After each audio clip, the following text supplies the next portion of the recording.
Ben ritrovati a tutti voi in una nuova puntata di Sguardi sul Veneto, e oggi questo titolo per la nostra trasmissione non potrebbe essere più adatto. Noi ci troviamo infatti in questo momento all'archivio progetti dello UAV di Venezia, l'Istituto Universitario di Architettura famoso veramente in tutto il mondo, perché oggi è stata inaugurata una mostra che resterà aperta fino appunto a novembre, una mostra che ci racconta il nostro Veneto, ma un Veneto particolare, Novecento, architetture e città del Veneto. Qui a fianco a me c'è il vicepresidente della nostra regione, l'ingegner Marino Zorzato. Grazie intanto di essere con noi.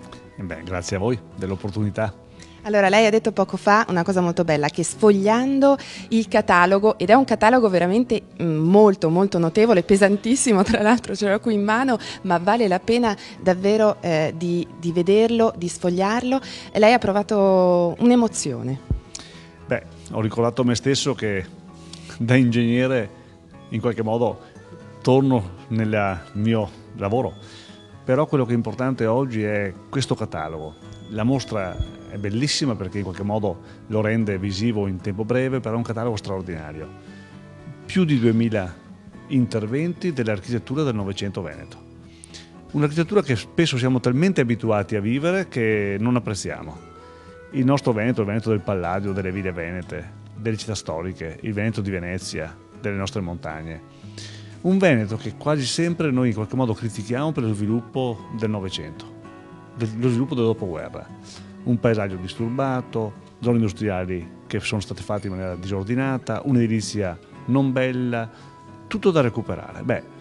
Quello che conta è, vedendo questo volume, vedendo questo spaccato di Veneto, vedendo questa edilizia, questi architetti che hanno progettato, questi ingegneri, queste imprese che hanno costruito nel Novecento, che sì, dobbiamo lavorare a che il Veneto torni più bello, non bello, è già bellissimo, ma dobbiamo pensare che questa edilizia fa parte di noi stessi.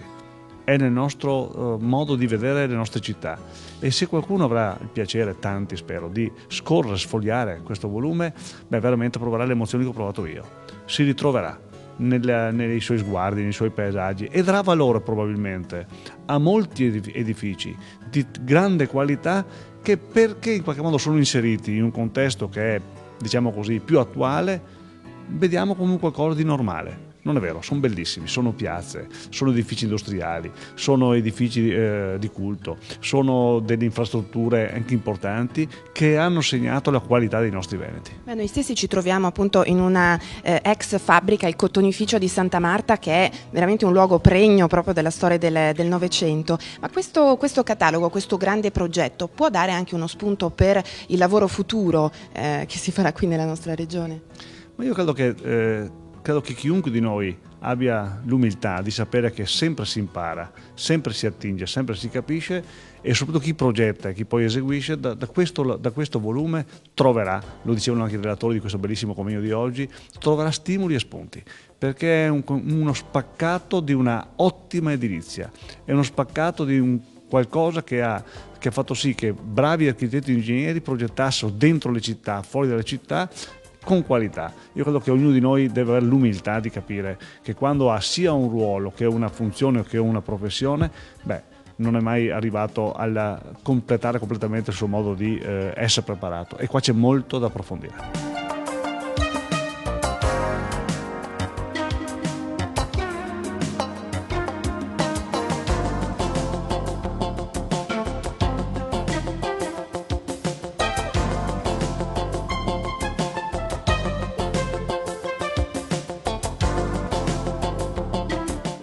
E allora, per capire il senso di questa pubblicazione e della mostra, che voglio ricordarlo fa parte comunque un evento collaterale della Biennale Architettura di Venezia, noi chiediamo proprio all'autore del catalogo, Davide Longhi, che è un docente di architettura qui allo UAV di Venezia, e al quale faccio anche prima di tutto i complimenti per questo bellissimo lavoro. E poi vorremmo capire il senso, intanto, da dove è partita l'idea di una pubblicazione, di una ricerca sul Novecento in tutto il Veneto.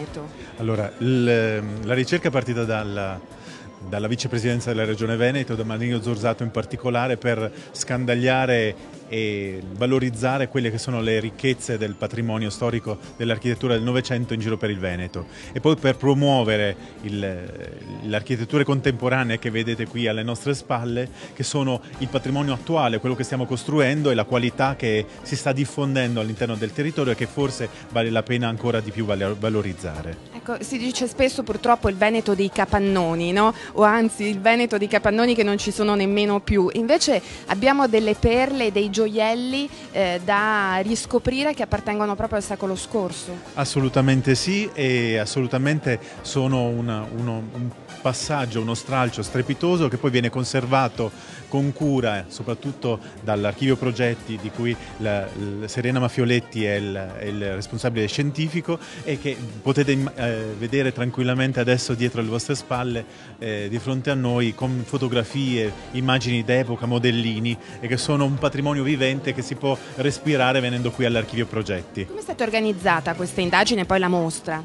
La mostra si divide in due sezioni, questa appunto dei disegni originali, delle immagini e dei prototipi che erano stati elaborati dagli architetti durante il corso del Novecento, e poi c'è una sezione che gira tutto intorno alle pareti, che fa sintesi del volume e dà la possibilità di una lettura territoriale, punto per punto, delle diverse opere che ci sono all'interno della mostra e del catalogo stesso. Avete fatto qualche scoperte particolari nel corso di questi anni? Molte scoperte anche grazie all'archivio progetti.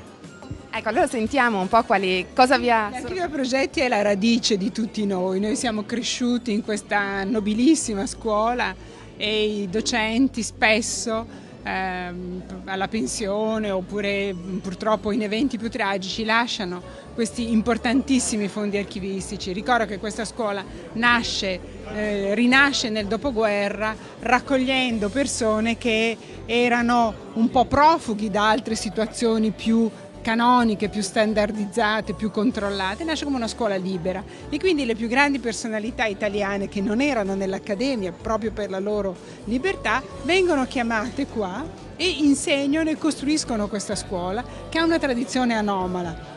In questa tradizione si è cominciato a raccogliere questo patrimonio. Noi abbiamo avuto molte difficoltà a fare questa mostra perché è come una famiglia che ha tanti gioielli e non sa quali usare quella sera per quel gala particolare. E quindi abbiamo ridotto moltissimo i materiali sperando che proprio questa costellazione sia sufficiente per rappresentare una ricchezza, cioè proprio rappresentarli in termini, come dire, simbolici, perché il patrimonio è veramente grande. È veramente grande ed è ovviamente suddiviso anche per province. C'è una provincia in particolare, insomma, che è ricca in modo speciale? C'è stata una tradizione, diciamo, a cui tutti fanno riferimento, che è Palladio, che è Scarpa, ma questi sono i due numi tutelari, se vogliamo, ma in realtà il Veneto è un territorio estremamente ricco, perché anche geograficamente è un territorio molto ricco, per cui abbiamo dall'architettura alpina, che ha in Gellner uno dei massimi studiosi, non solo progettisti. Noi qui possediamo gli album in cui Gellner fa campagne fotografiche dell'architettura alpina meravigliosi, sono dei repertori stupendi, così come abbiamo l'architettura della laguna, l'architettura dei luoghi di pesca, delle valli di pesca, poi abbiamo la grande architettura urbana. Il Veneto, noi possiamo dire che è un territorio di sperimentazione dell'architettura. Sì, Padova è una piccola Milano, è una città in tutti i sensi, Verona e Vicenza sono luoghi dell'architettura e del rapporto con la storia e l'archeologia. Non vorrei parlare di Venezia, perché Venezia è l'esempio di come l'architettura e il paesaggio naturale si coniugano perfettamente, inventando una sintesi che è la ragione per cui quando noi oggi invitiamo un professore che sta a Seattle e gli diciamo è a Venezia che ti invita, è sicuro che viene.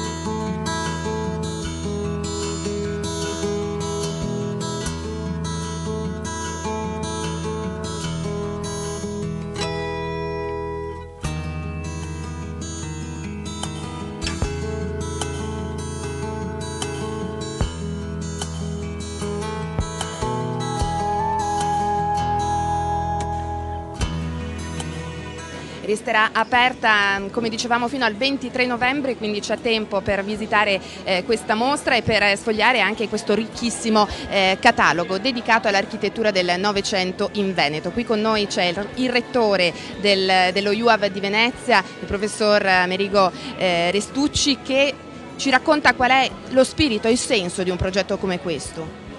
Intanto diciamo che si può partire dall'idea che guardare il Veneto, e questa ricerca permette proprio di guardare il Veneto interpretando dei punti focali, delle letture che permettono proprio a questa regione così importante nel territorio italiano, e poi molto chiaramente una regione che esprime i suoi valori, proprio di poterla guardare con un occhio che permette che dal territorio emergano tutta una serie di segnali, e i segnali sono molteplici, perché guardando la ricerca si scoprono territori, architetture, personaggi che sono stati protagonisti di una storia, ma soprattutto si capisce che è una storia che non deve essere ferma lì, ma che apre a nuovi percorsi.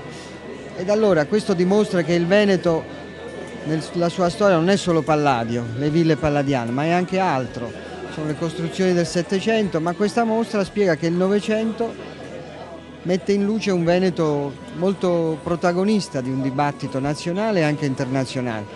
Dico questo perché nelle architetture che è possibile ammirare e leggere nel catalogo vengono fuori personaggi veneti che hanno dato il loro contributo alla storia di questa regione, con le architetture, con la costruzione di paesaggi. E poi ci sono anche personaggi che vengono da sponde lontane, dagli Stati Uniti, dalla Germania, che sorprendentemente si scopre che sono stati personaggi attivi nel Veneto. E però è importante vedere come chi è arrivato, come i protagonisti veneti, non hanno colto queste occasioni come semplici occasioni professionali, ma ci hanno messo molta della loro creatività. E quindi questo ci fa capire che evidentemente il territorio ispira, che tende a dire che è un territorio che vuole essere salvaguardato. E questo volume, che è una parte del piano territoriale, vuole proprio dire che il Veneto sta programmandosi sul suo futuro con un piano territoriale, e che questa ricerca mette in luce le cose da salvaguardare, da valorizzare, e che possono essere una sponda per il futuro. E quindi guardare il Veneto e guardare al suo futuro. Ecco, non sempre i nostri occhi sono educati a scorgere anche il valore e la qualità di edifici, soprattutto a noi contemporanei. Forse si dovrebbe anche puntare a questo.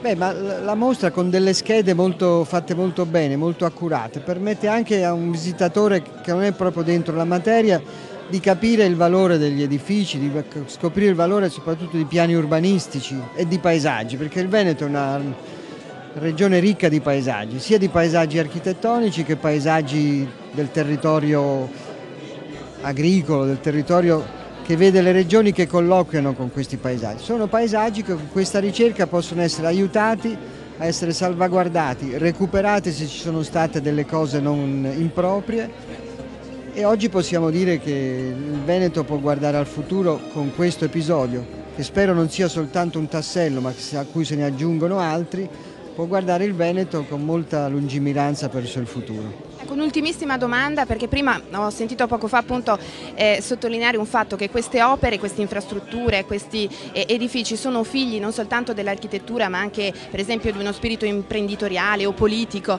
Oggi continua in qualche modo la collaborazione, il legame fra l'architetto, la committenza e lo UAV, insomma, si candida ad essere il protagonista ideale per questa collaborazione. Ha fatto bene a dirlo, perché dietro tutte queste realizzazioni c'è un mondo imprenditoriale che nasce da lontano e che è stato, in un momento diverso da quello della crisi che stiamo vivendo, un mondo imprenditoriale che era committente di queste opere. Un mondo imprenditoriale e anche un committente, diciamo, privato, ma c'erano anche committenze pubbliche. Il connubio tra queste due identità, pubblico-privato, ha dato degli episodi molto interessanti. E la cosa utile è sperare che oggi si esca capendo che se c'è stata una storia ci può essere una storia futura. E l'istituto di formazione, l'università di per sé, può spiegare come didattica e ricerca possono essere i motori a disposizione dei soggetti che vogliono essere interpreti, appunto, di pagine future. Grazie mille, grazie al rettore dello UAV, il professor Amerigo Restucci, e allora a tutti buona mostra.